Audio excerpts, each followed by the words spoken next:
संकल्प बोल के हम तो निकल पड़े, हर द्वार खोल के गगन कहे विजयी भव, विजयी भव,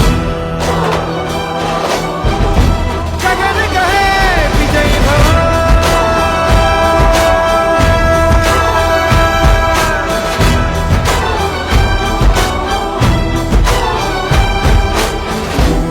અને આ દેશને 10 વર્ષમાં 11મા સ્થાનેથી 5મા સ્થાને પહોંચાડવાનું કામ કર્યું છે।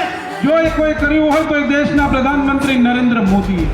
संकल्प बोल के हम तो निकल पड़े, हर द्वार खोल के गगन कहे विजयी भव,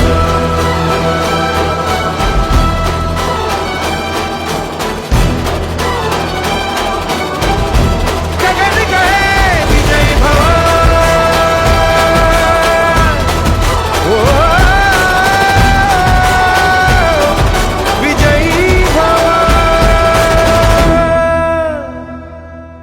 ફરી ફરી એક જ હુંકાર, ત્રીજી વાર મોદી સરકાર, રાજેશભાઈનો વિજય લલકાર।